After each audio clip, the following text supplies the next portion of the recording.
what then is the use of him being declared wanted if he can walk into your office and walk out, and then, you say that there are reasons you can't arrest him. Why is he then wanted?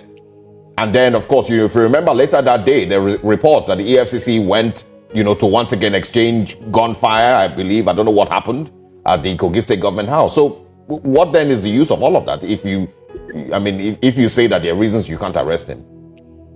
Yeah, you see, now when he came to our premises, I just told you that ordinarily, using ordinary logic, you expect that somebody that had been declared wanted, he was your premises, you take him into custody. But we have reasons that are beyond what the public may have known, and I'm not going to talk about it. At the Kogi State incident, what happened at the governor's lodge, I was there. There's a lot of misinformation, a lot of misrepresentation about what happened. I was there. Which is why we are nothing. They open. So what happened? Understand? So what happened there? Now, what happened there? When he came, it is true that we asked him to go back, and at the appropriate time, we will come for him. There was an agreement that he will come back. So, and we went, as a responsible law enforcement agency, to meet with him, to have discussions with him, and to bring him, in the way we wanted.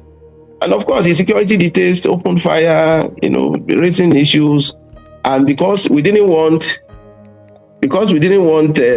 anything that may cause a kind of breakdown of law and order, we had to ask our men, to retreat and to come back. It's not the EFCC that opened fire. So, I'm sorry. I'm mostly just responding to what you said initially, that there are reasons you didn't arrest him when he came, or you asked him to go back. It just doesn't make sense that you ask him to go back, and then later that day you then go, and then his men open fire at you. All right. Unfortunately, you said to us Don't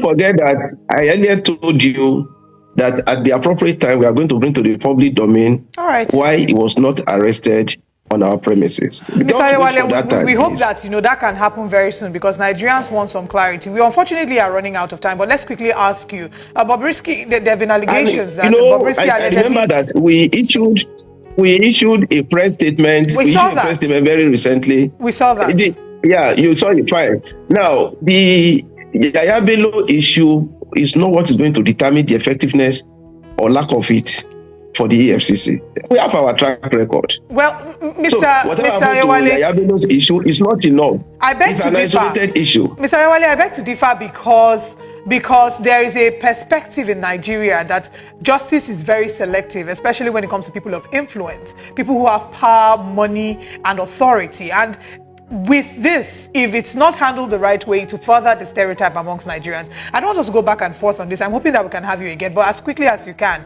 There have been allegations that Bobrisky allegedly paid some money to the EFCC for them to drop the charges against him, to reduce certain charges, the money laundering charges. Can you please shed some light on that as quickly as possible?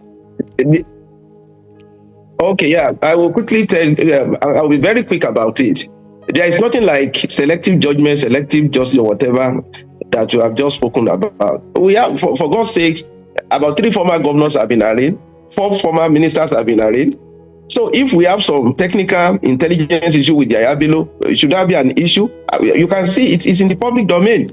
Concerning the issue of Bobrisky, we were at the House of Representatives, and our lawyers came. Initially, money laundering charges truly were included in the 6-count charge that were preferred against him. But when the Special Control Unit Against Money Laundering said that his company, Bob Express, what actually accounted for the money laundering charges was the issue of his company, that he was not declaring returns to the Special Control Unit Against Money Laundering. But the Special Control Unit Against Money Laundering came forward and said, no, this Bob Express something is not among the designated non-financial institutions and businesses, and that it needed not to render any return to it. So we dropped the charges.